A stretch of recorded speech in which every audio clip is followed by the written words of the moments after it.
오늘 주시는 하나님의 말씀은 구약성경 호세아서 4장 11절부터 19절에 기록된 말씀입니다. 구약성경 1260쪽에 있습니다. 호세아서 4장 11절부터 19절에 기록된 말씀을 저와 여러분 한 목소리로 봉독하시겠습니다. 11절 같이 읽습니다.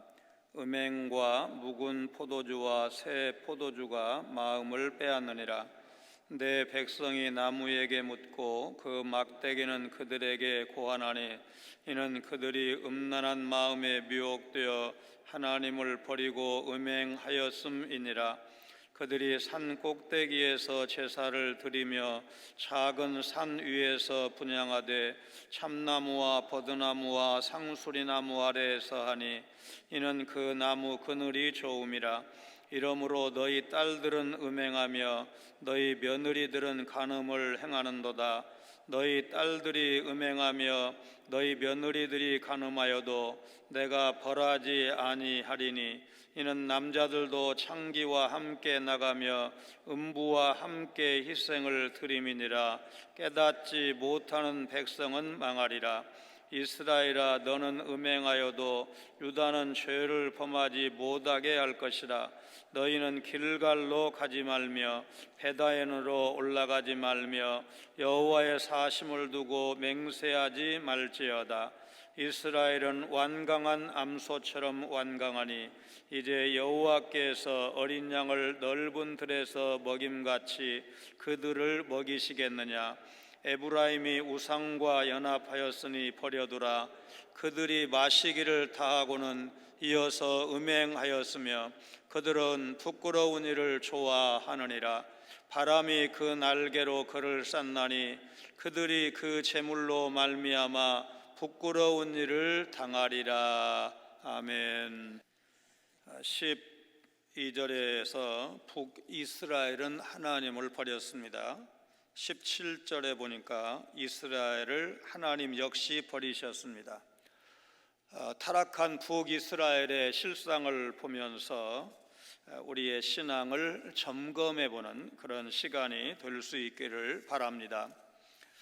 북이스라엘은 솔로몬 사후에 이제 남유다와 분열된 초기부터 우상숭배의 조짐을 보였습니다. 그로부터 약 150년가량이 지나서 호세아 선지자가 활동하던 무렵에는 하나님을 아는 지식마저 없어졌습니다. 지난 시간 살펴본 1절부터 4장 1절부터 10절까지의 말씀이 이스라엘의 지도자인 제사장들에게 초점을 맞췄다면 11절 이하의 말씀은 그 제사장들의 지도를 받은, 그래서 잘못된 이스라엘 백성들을 집중적으로 묘사하고 있습니다. 11절에 음행과 묵은 포도주와 새 포도주가 마음을 빼앗느니라.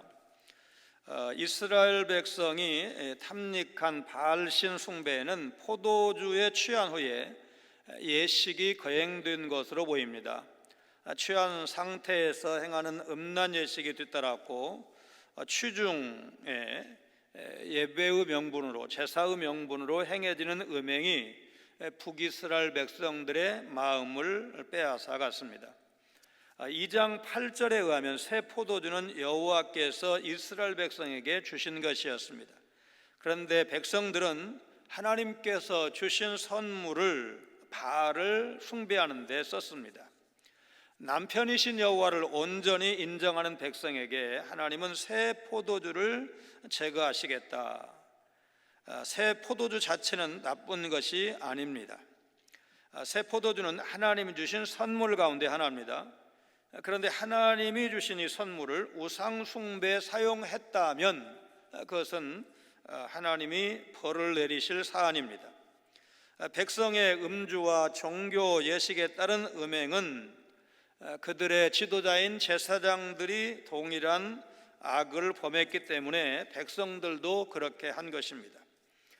이 사실은 북이스라엘의 술 취한 지도자를 책망하는 이사야 선지자의 예언을 통해서도 확인할 수가 있습니다.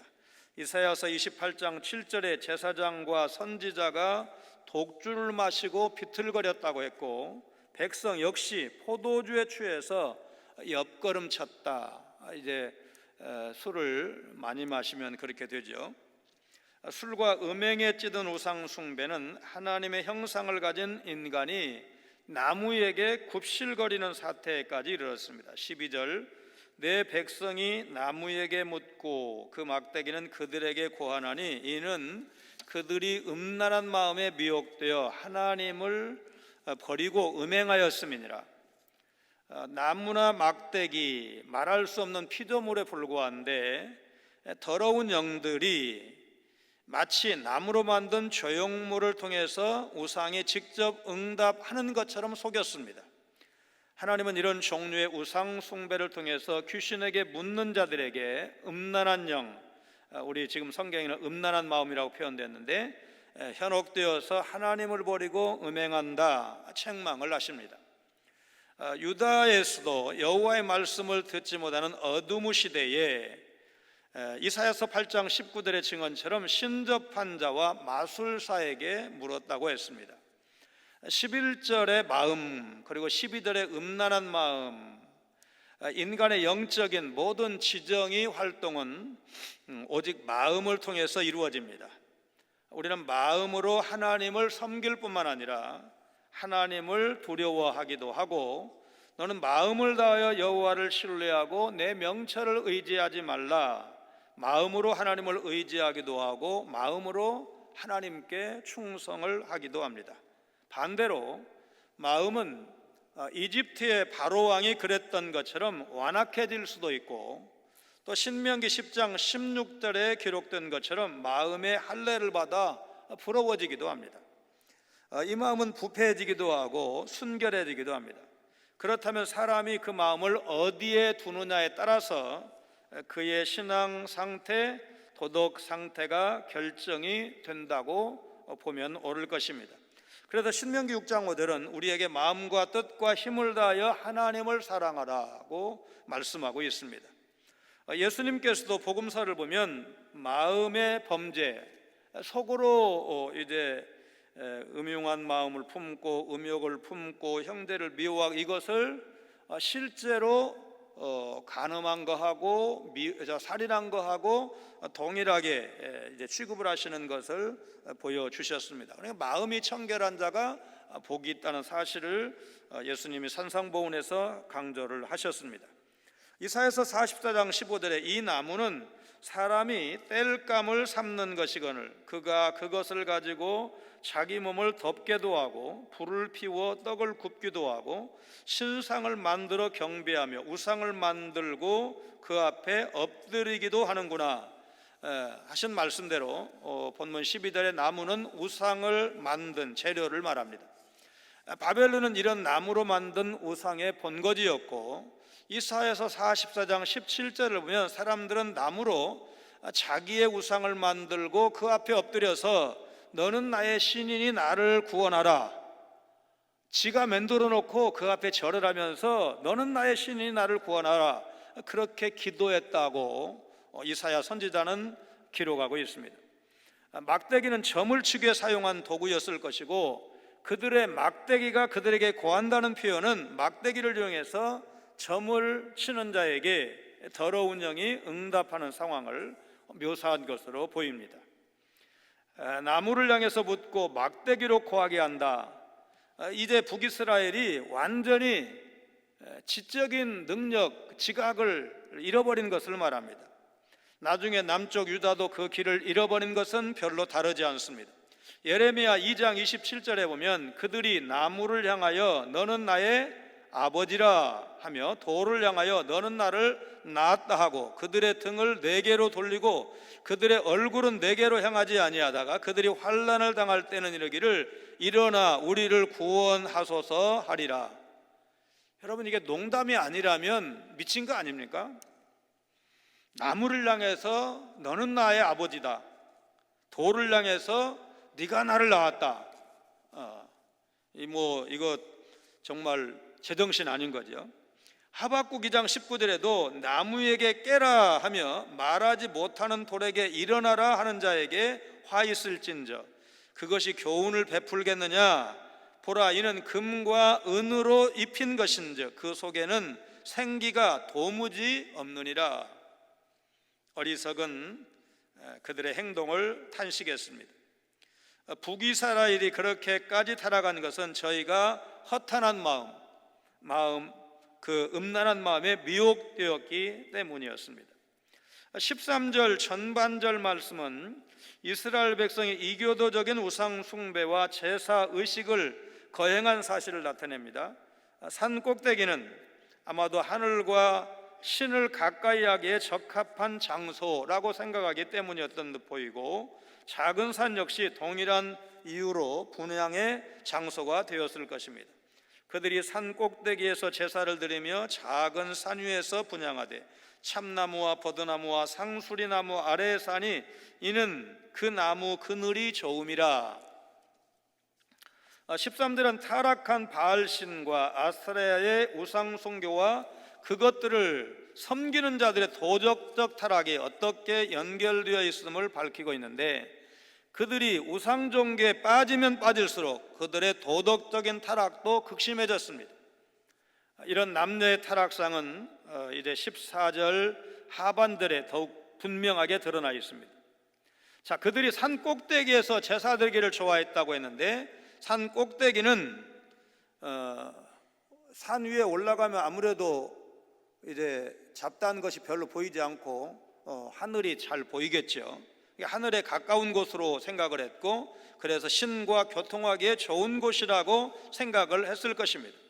세속을 떠나서 공기도 맑고 전망도 아름답기 때문에 여기에서 제사를 드리면 좋을 것이다, 그렇게 생각을 했을 것입니다. 본문에 보면 그들은 푸른 나무 그늘 아래서 분향한다고 했는데, 사실 일반적으로 높은 산으로 가면 갈수록 산 꼭대기에는 나무가 적거나 없거나, 이제 그늘이 이제 나무가 적으면 뭐 그늘이 크게 생길 수가 없겠죠. 그러니까 처음 좀 덜 타락했을 때는 그래도 큰 나무 밑으로 찾아갔는데, 나중에는 뭐 큰 나무, 작은 나무, 나무 없는 것을 생각하지 않고 분향 장소로 택한 것입니다. 예레미야 3장 2절에 분명하게 나와 있습니다. 내 눈을 들어 헐벗은 산을 보라. 네가 행음하지 아니한 곳이 어디 있느냐. 네가 길가에 앉아 사람들을 기다린 것이 광야에 있는 아라바 사람 같아서 음란과 행악으로 이 땅을 더럽혔도다. 그렇게 기록이 되어 있는데, 여기 헐벗은 산, 전에 개역 한글 성경에는 자산이라고 되어 있는데 결국 나무가 없는 산 꼭대기를 의미하는 표현입니다. 그들은 높은 산 꼭대기 나무 아래서가 아니라 나무 없는 산 꼭대기를 택하기도 하고, 또 작은 산이나 혹은 또 나무의 그늘을 찾아서 제단을 만들어서 자기들의 신을 섬긴 것입니다. 자연의 아름다운 곳이고 그들의 산당이 들어서지 않은 곳이 없으리만큼 하나님께서 주신 아름다운 기업의 땅, 젖과 꿀이 흐르는 약속의 땅을 우상 종교로 오염을 시킨 것입니다.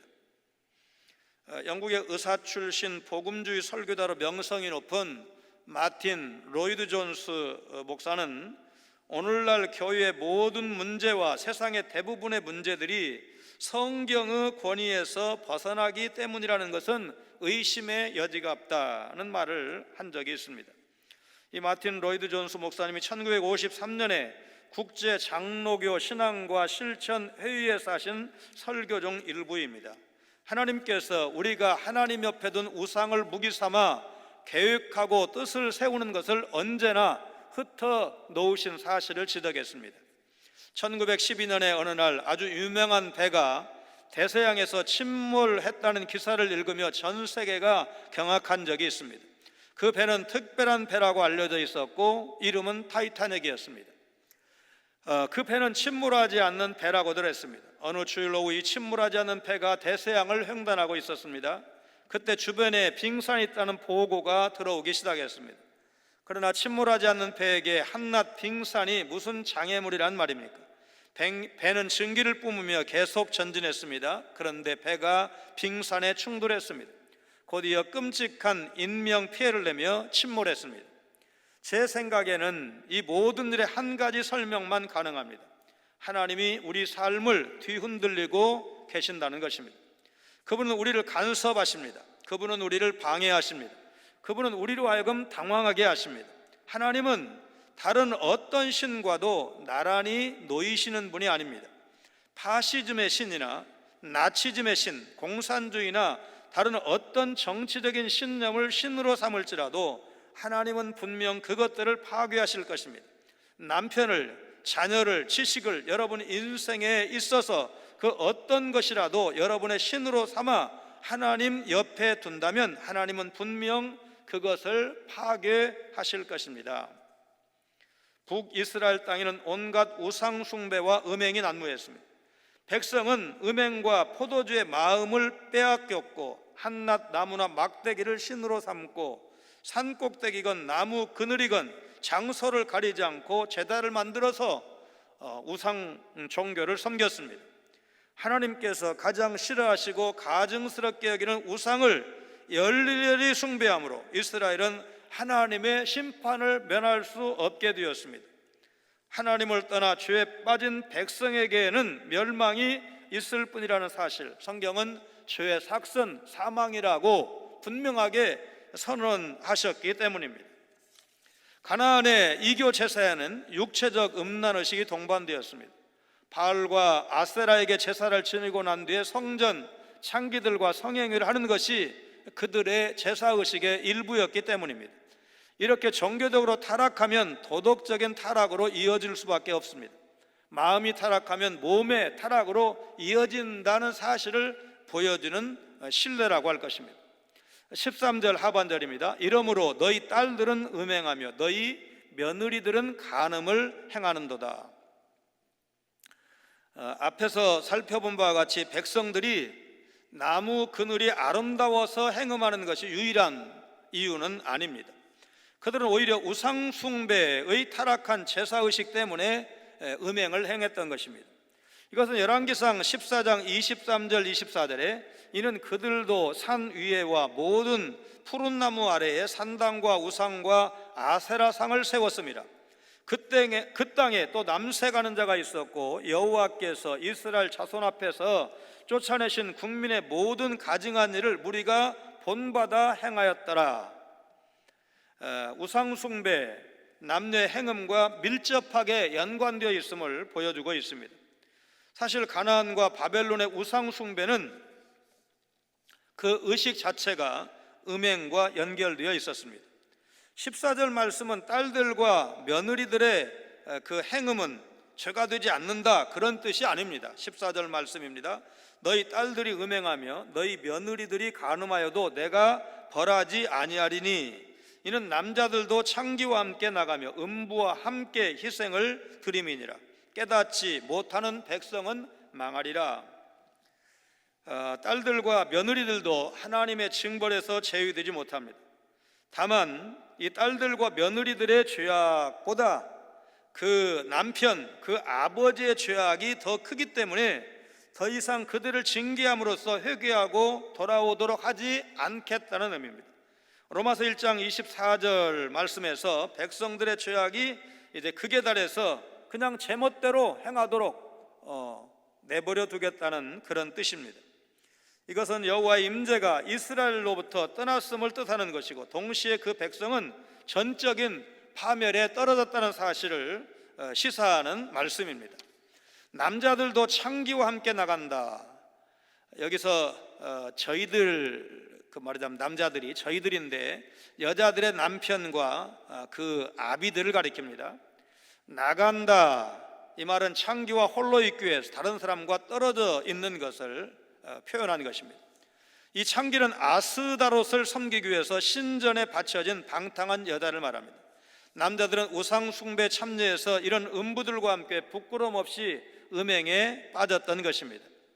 카일이라고 하는 구약신학자는 이스라엘 자녀들은 그들의 절기를 맞아 비록 부부가 같이 제사에 참여했다 할지라도 한나가 그 남편과 함께 이제 성소에 가서 제사 드린 이야기가 사무엘상 초반에 나오죠. 제단에 이르러서는 서로 아내와 떠나 소위 창기, 히브리어로 카데사 그러는데, 이 창기들과 더불어 짝지어 부끄러운 일을 자행했다라고 주석을 했습니다. 그 결과 깨닫지 못하는 백성은 망하리라, 하나님의 선언이 나온 것입니다. 남편들만 제사 드리러 가서 타락한 게 아니고 아내와 함께 가서도 그런 식으로 했다고 한다면 이제 이 백성은 더 이상 가망이 없다. 그래서 깨닫지 못하는 백성은 망하리라, 그런 무서운 선포가 나온 것입니다. 망하리라는 말은 밀어 넘어뜨리다, 내팽개치다 그런 뜻을 갖고 있는데, 깨닫지 못하는 백성은 완전히 내팽개친다, 완전히 멸망한다는 뜻입니다. 하나님을 아는 지식이 없어서 죄악의 결과를 두려워하지 않는 백성은 반드시 하나님의 긍휼에서 제외되게 되고, 그것은 곧 패망을 의미하는 것입니다. 하나님의 사명과 나라를 위해 수고하는 제자들이 있는 것처럼 사탄을 위해서 노력하고 사탄을 위해서 수고하는 사람들도 있습니다. 뉴 에이지 신제학회 3대 회장으로 평생 기독교의 근간을 무너뜨리려고 노력한 앨리스 베일리라는 여자가 뉴 에이지의 10가지 헌장, 이런 걸 만들었는데 한번 들어보십시오. 첫째, 교육 시스템에서 하나님과 기도를 제거하라. 미국의 역사에서 이걸 그렇게 한 사람이 있습니다. 부모의 권위를 축소하고 아이들에게 자유를 주라. 세 번째, 전통적인 기독교 가정의 구조를 파괴하라. 네 번째, 성적 자유도를 높이고 낙태죄를 폐지하라. 다섯 번째, 결혼의 기존 개념을 탈피시키고 이혼을 쉽게 만들라. 여섯 번째, 동성애로 대체할 수 있는 생활 방식을 만들라. 지금 열심히 시도하고 있죠. 우리는 막아내야 되고. 일곱 번째, 예술의 품위를 떨어뜨리고 엉망으로 만들라. 여덟 번째, 사람들을 바꾸게 만들려면 미디어를 적극 활용하라. 아홉 번째, 종교 통합운동을 만들라. 모든 종교가 결국 하나다, 그런 말에 속으면 안 됩니다. 열 번째, 이 모든 내용을 입법화하고 교회가 흐름을 거부할 수 없게 만들어라. 동성애를 말하자면 성적 지향이라는 용어로 바꾸어서 남자와 여자 외에도 성이 많다, 그러니까 겉은 남자 모양을 하고 있으나 다 여자야, 그러면 그 사람 여자로 인정하라는 겁니다. 그러면 첫째 남자, 두 번째 여자 외에 한 성이 생기는 겁니다. 반대로 겉모양은 여성인데 나 남자 하고 싶어, 그러면 그 사람 남자로 인정하라고, 그럼 벌써 4개 되는 거죠. 이렇게 하다 보면 그게 수십 개 성이라고 합니다. 이게 뭐 말하자면 제정신으로 하는 일이 아니죠. 성전환 수술을 받지 않아도 그렇게 인정하게 되면 여탕에 남자가 들어가도 막을 수 없는 날이 오고 남탕에 여자가 들어와도 막을 수 없는 날이 옵니다. 실제로 지금 그렇게 주장하는 사람들이 미국에서는 법이 허용하는 그 주에서 여성 경기에 남자가 나 여자야 해갖고 출전했는데 누가 우승하겠습니까? 그 사람이 우승했죠. 하나님을 믿는 사람은 말씀과 다른 길은 가지 않아야 합니다. 바알과 아세라를 섬기는 종교의식의 더러운 짓들이 당시의 상식이 될 정도로 북이스라엘 전역에는 온갖 음행이 가득했습니다. 하나님 백성이 이렇게까지 타락한 원인은 한마디로 하나님을 알지 못했기 때문입니다. 6절에서 하나님을 알지 못해서 망한다는 선지자의 진단은 정확했습니다. 하나님을 알지 못한 백성은 죄에 빠지게 되고 죄의 결과는 결국 심판으로 이어진다는 것을 북이스라엘의 역사가 보여주고, 나중에 남쪽 유다도 그 길을 따라갔습니다. 이제 호세아는 남쪽 유다로 눈을 돌려서 유다 백성을 향해서 북이스라엘을 본받지 말라고 합니다. 북이스라엘의 길갈과 베델에는 성소가 있었는데 그곳으로 올라가서 교제하지 말라고 호소합니다. 이스라엘 백성은 야곱이 하나님을 만나 하나님의 집이라 이름을 지었던 베델, 그리고 출애굽을 해서 요단강을 건넌 다음에 처음으로 기념비를 세웠던 길갈을 더러운 우상 숭배지로 만들어 버린 것입니다.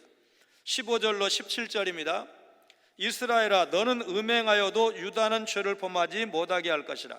너희는 길갈로 가지 말며 베다웬으로 올라가지 말며 여호와의 사심을 두고 맹세하지 말지어다. 이스라엘은 완강한 암소처럼 완강하니 이제 여호와께서 어린 양을 넓은 들에서 먹임같이 그들을 먹이시겠느냐?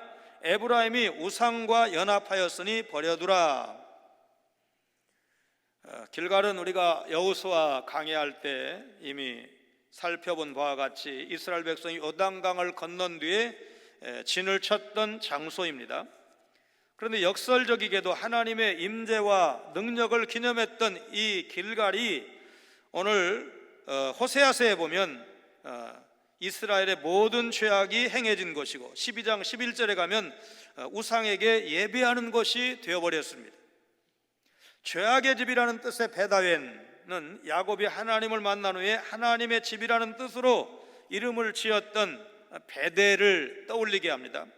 아마 호세아 선지자는 베델이 죄악이 되리라는 아웬, 히브리어 아웬인데 벳아웬, 아모스 5장 5절의 예언의 말씀을 알고 있었던 것으로 보입니다. 하나님은 우상과 연합한 북이스라엘을 내버려 두라고 하시면서 그들의 고칠 수 없는 죄악의 형벌을 내리시기로 작정을 하십니다. 15절에는 유다에 대한 하나님의 염려가 드러나 있는데 안타깝게도 훗날 하나님은 에스겔 23장 11절을 보면 유다가 이스라엘보다 더 큰 음욕을 발하여 더 지나치게 간음을 저질렀다, 그렇게 말씀을 하십니다. 그런 유다의 미래는 유다도 그들과 함께 에브라임과 함께 넘어지리라는 예언으로 이제 호세아서에서도 이미 유다도 그렇게 타락해서 망하게 될 것, 그러니까 북이스라엘이 아수르에 의해서 먼저 멸망을 하고 후에 유다도 바벨론에 의해서 멸망당한 사실을 미리 예언하고 있습니다.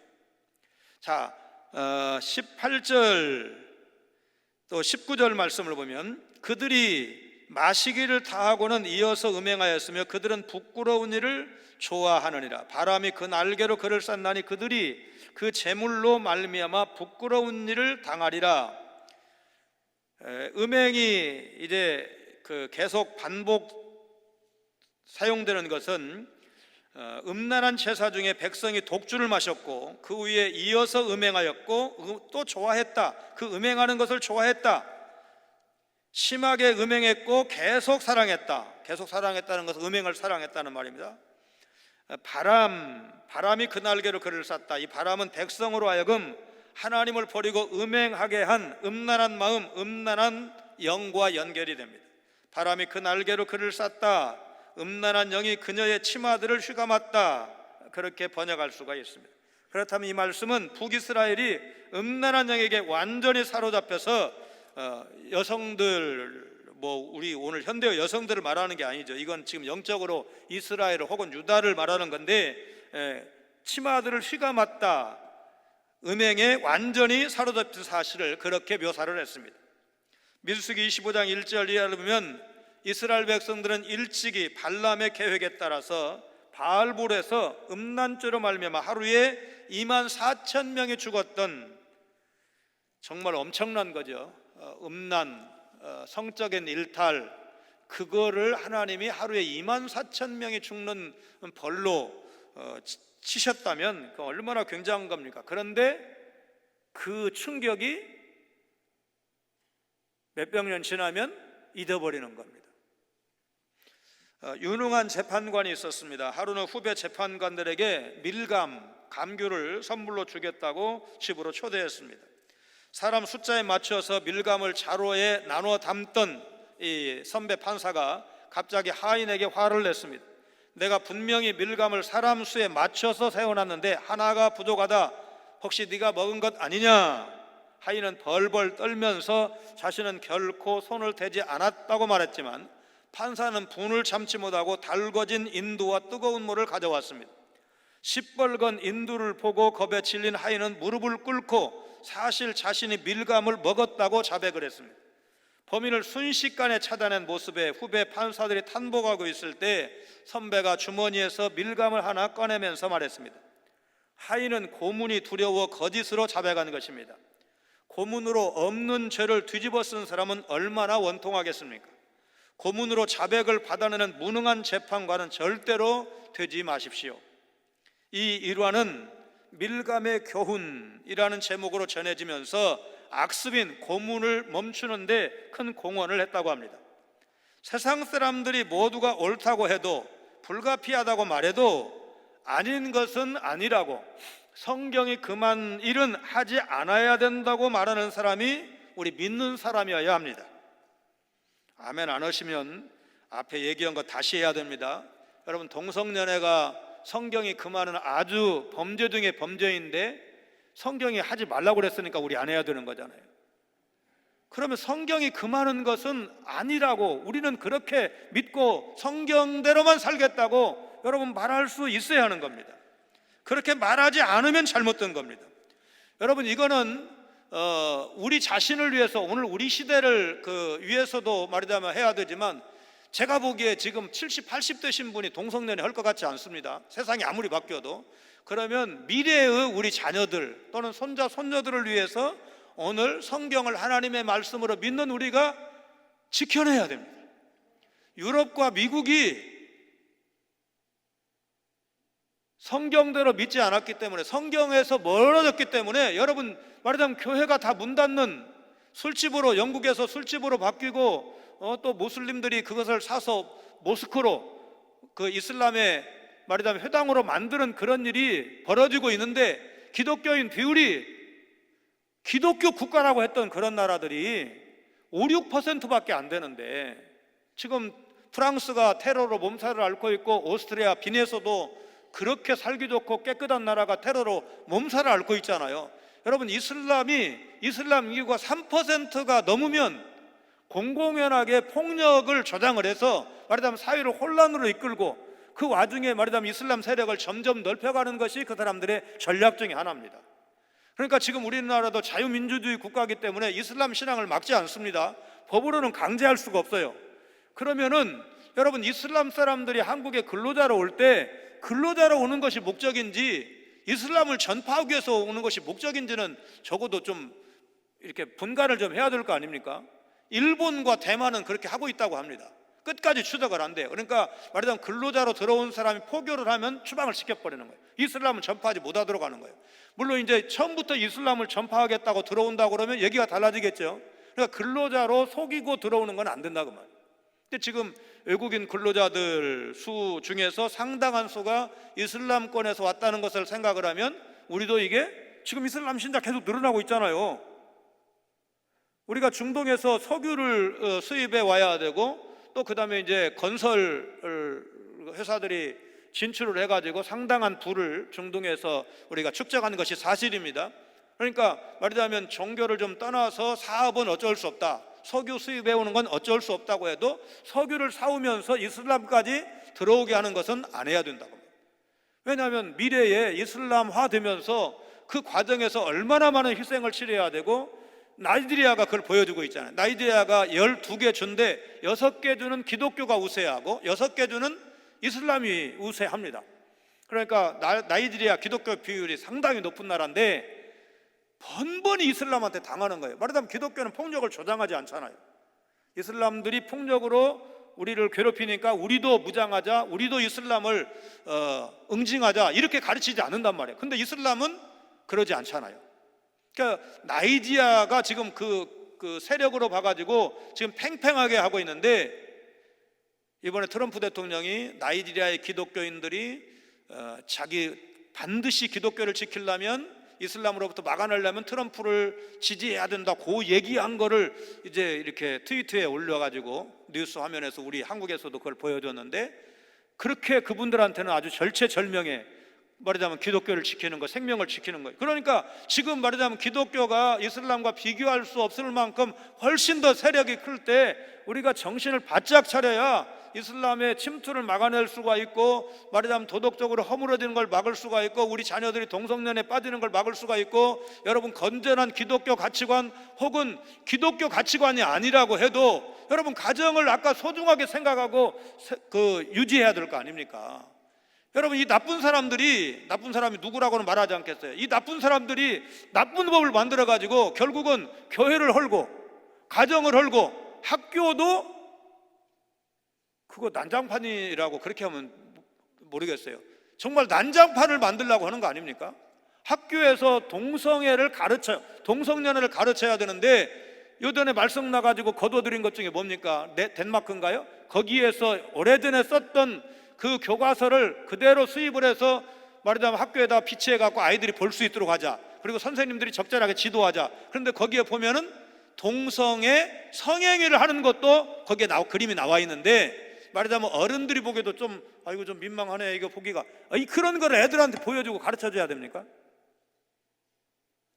말하자면 남자와 여자가 결혼해서 사는 것도 우리가 지금 배운 대로는 배운 게 별로 없지요. 뭐 부모님한테 야 결혼할 때는 이렇게 하는 거야, 첫날 밤 이렇게, 그거 배우신 적 있습니까? 그런데 또 잘 몰라서 또 결혼 생활 못 하신 분도 계십니까? 어떻게 그것도 제대로 가르치지 않았는데 동성애부터 가르치겠다는 생각을 하냐 그 말이에요. 그게 대한민국 지금 국가기관이 하고 있는 일입니다. 국가인권위원회라고 하는 그 기관이, 그리고 거기에 뭐 지도라고 할까요? 지침을 받아서 우리 교육부가 지금 그 일을 하고 있는 거 아닙니까? 그래서 이제 그 되게 세게 나가니까 이제 그 좀 처리하는 그런 일이 불과 얼마 전에 있었습니다.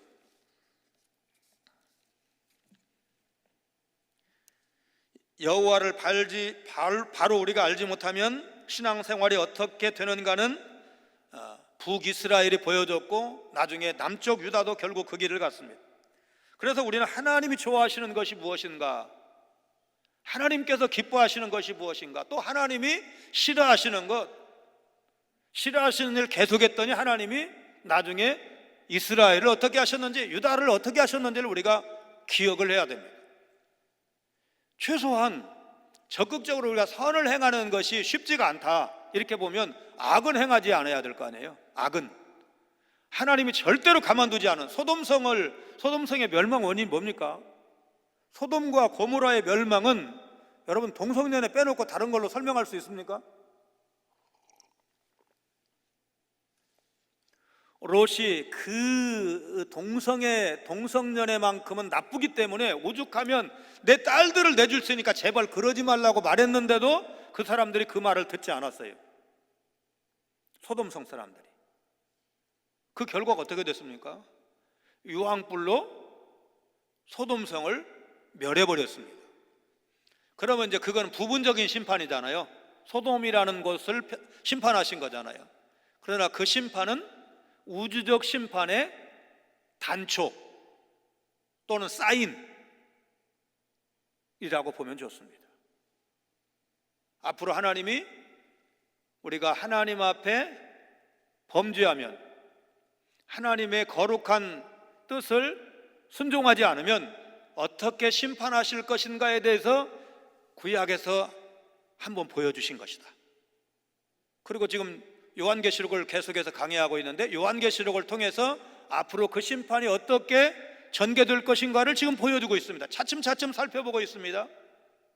7인, 7나팔, 7대접, 나중에 요한계시록 20장에 가면 불과 유황못에 타는, 유황불에 타는 마지막 심판, 최후의 심판을 우리가 이제 차례로 살펴보게 될 것입니다. 오늘 우리 시대에 하나님 주신 메시지는 무엇입니까? 세상이 어떻게 살아가든, 또 교회에 적은 두었을지 몰라도 믿는 사람인지 믿지 않는 사람인지 구분이 좀 잘 안 되는 사람들, 특별히 정치인 중에 일부는 뭐 다 그렇다고는 말할 수 없겠지만 표를 위해서 교회에다가 적을 두고 그 다음에 평소에는 전혀 믿지 않는 사람들처럼 행하는 사람들, 그런 사람들 따라가면 나라가 어떻게 되는지, 민족이 어떻게 되는지 우리는 성경을 통해서 분명하게 보고 있습니다. 그래서 오늘 우리는 이렇게 말할 수 있어야 됩니다. 나는 지금까지 부족했지만, 지금까지 온전히 순종하지 못했지만 지금부터라도 하나님 말씀대로 사는 것이, 순종하는 것이 생명이고, 말씀을 떠나면 결국은 그것이 패망으로 가는 길이라는 것을 믿습니다. 주님, 나의 연약함을 기억하시고 말씀대로 이스라엘에게 주신 경고의 말씀을 기억하면서 거룩한 삶을 살게 해주시옵소서. 거룩한 삶을 지켜갈 수 있는 우리 한국교회가 되게 해주시옵소서. 시대가 어떤 흐름으로 가든지 간에 하나님, 우리 한국교회가 기도하고 성도들이 깨어있고 믿는 국회의원들이 깨어서 이 어려운 시대를 이겨낼 수 있도록 동성애의 파고, 인본주의의 파고, 또 이슬람의 침투를 막아내고 건강한 교회로, 거룩한 교회로 한국교회가 남는 일에 기도하겠습니다. 순종하겠습니다. 우리가 열심히 주님을 섬기겠습니다. 그렇게 결단하시는 여러분 모두가 되시기를 주의 이름으로 축원합니다. 거룩하신 하나님, 북이스라엘 백성이 음행과 포도주의 마음을 빼앗겨 어리석게도 나무에게 묻고 하나님을 버리고 음행하면서도 깨닫지 못함으로 망하게 되었다는 선지자의 경고의 말씀을 가슴 깊이 새기기를 원합니다. 오늘 우리의 마음을 빼앗아가는 것이 무엇인지 분별할 수 있는 영적인 지혜를 저희들에게 허락하여 주옵소서. 이스라엘의 음행에도 유다는 죄짓지 말고 여호와의 사심을 두고 맹세하지 말아야 한다는 말씀을 기억하며 다른 사람이, 다른 성도가 어떻게 살아가든 믿는 우리는 오직 하나님만 바라보며 믿음의 길 바로 걷게 하시고 말씀 중심의 거룩한 삶을 살아갈 수 있도록 하나님 저희들을 인도하여 주옵소서. 전성기를 구가하고 있던 에브라임의 나라 북이스라엘이 우상과 연합했기 때문에 부끄러움을 당할 것이라는 경고의 말씀이 실제 아수르에 의한 멸망으로 이어진 역사적인 사실을 기억하며 오늘 이 나라 이 민족이 하나님의 진노를 받지 않도록 대통령과 위정자들과 온 백성들이 겸손함을 잃지 않게 하여 주옵소서. 오늘 우리가 누리고 있는 모든 복이 하나님께로부터 왔다는 사실을 기억하며 한국교회 성도들 역시 하나님 앞에 감사하며 그 은혜를 찬양하는 삶을 살게 하여 주옵소서. 하나님을 알지 못함으로 이스라엘이 망한다는 선지자의 경고의 말씀을 기억하며 하나님을 알아가는 일에 예배하며 기도하며 말씀을 읽고 배우고 묵상하는 일에 힘쓰는 저희들 모두가 되게 하여 주옵소서. 예수님 거룩하신 이름으로 간절히 기도하옵나이다. 아멘.